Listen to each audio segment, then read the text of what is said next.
Tu connais sûrement la loi de Pareto, aussi appelée la loi du 80-20.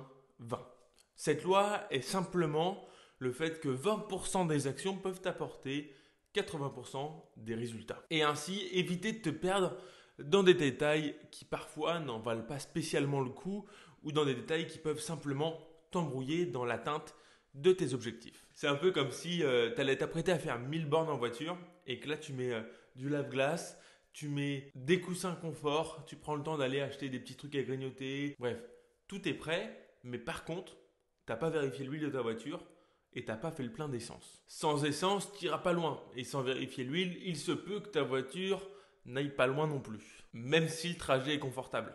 Et bien la perte de poids, c'est pareil. Tu vois, si jamais tu te concentres sur le sans gluten, le sans sucre, tu peux t'égarer et limiter tes résultats par le simple fait que tu te perds sur des détails. Mais si tu n'appliques pas les principes de base, tout simplement, tu n'iras pas loin, voire nulle part. En perte de poids, on va donc pouvoir limiter le nombre de facteurs sur lesquels tu vas devoir te focaliser, te concentrer pour tout simplement limiter les risques d'échec. Autrement dit, tu vas perdre du poids plus facilement parce que tu auras moins de choses à faire. Et pour ça, je vais diviser dans cette vidéo la perte de poids en 5 grands blocs.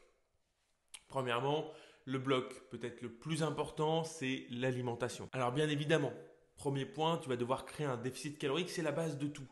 Tu es obligé d'avoir un déficit calorique si tu veux perdre du poids. Si tu veux plus de conseils, clique juste ici pour voir une vidéo que j'ai faite sur le sujet. Puis, on va faire attention à la qualité des aliments qu'on met dans ton assiette. Tout simplement, pas manger des aliments ultra transformés, par exemple. On va faire aussi attention à la variété pour avoir des nutriments différents. Manger un maximum de légumes différents et de saison si on peut. Mais encore une fois, par exemple, manger de saison, ça reste un point sur lequel on pourra se focaliser uniquement plus tard. Pour l'instant, ce n'est pas le point primordial. Si ton objectif est de perdre du poids en tant que tel, pour l'instant, manger de saison, on s'en fiche un peu. D'un point de vue écologique, santé et plein d'autres points, ça peut être hyper important. Mais si ton objectif est pour l'instant uniquement la perte de poids et que tu débutes et que tu as besoin de te créer un cadre, ne te focalise pas là-dessus. Et enfin, on va se focaliser sur les nutriments. Protéines, lipides, glucides, pour avoir un ordre d'idée de ce dont ton corps a besoin pour atteindre tes objectifs. Déjà, si tu vas faire attention à créer un déficit calorique, manger non transformé et pourquoi pas essayer de commencer à jeter un œil à tes nutriments, tu seras déjà sur la bonne voie. Le deuxième grand bloc, c'est l'activité. L'activité, j'aurais pu aussi dire le sport, mais pas vraiment, puisqu'en fait, ce qui va compter, c'est juste que tu te dépenses un peu plus. Marcher, courir, te balader, faire de la musculation, fais ce que tu veux. L'objectif, c'est juste d'avoir une activité. Donc l'idée, c'est juste de créer du mouvement dans ta journée, de bouger un peu plus. Troisième point, clé, le sommeil. Dormir 7 à 8 heures par nuit, c'est primordial. Alors je sais que pour tout le monde, c'est pas évident, c'est pas toujours facile, c'est pas toujours possible. Par contre, si jamais tu arrives à t'en rapprocher au maximum, quitte à réduire un peu Netflix ou des activités parfois sympathiques, tu vas pouvoir progresser mieux, plus vite, plus longtemps. Donc vraiment le troisième critère important à mettre en place, le sommeil. Quatrièmement, l'hydratation. Alors celle-là, tu l'entends souvent. Boire 1,5 litre à 2 litres par jour. Mais pas n'importe comment. L'hydratation, il vaut mieux boire moins, boire 1 litre par jour, mais de la bonne façon que de boire 2 litres n'importe comment. En fait, simplement, la bonne façon de boire, c'est pas compliqué du tout. La bonne façon de boire, c'est juste de boire un petit peu tout le temps. C'est juste que tu vas boire un verre d'eau le matin, un verre d'eau à 10h, un verre d'eau à midi, un verre d'eau à 14h, un verre d'eau à 16h, un verre d'eau à 18h, un verre d'eau à 20h. Fin de chantier. Mais pas boire 2 litres à 20h parce que tu dis putain, j'ai pas bu de la journée. Ça a aucun intérêt. Surtout que le corps ne sera pas capable d'absorber bien ces 2 litres et de les traiter de la bonne façon. Donc bois des verres d'eau de temps en temps comme ci comme ça dans la journée.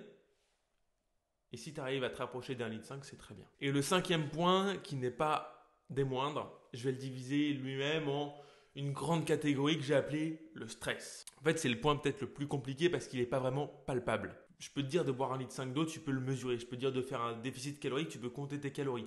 Je peux te dire de dormir plus, tu te couches à 23h, tu te lèves à 8h, tu as dormi 9h. Bref, tu vois l'idée. Tout est un peu facile à calculer. Le sport, tu peux te fixer 1 heure.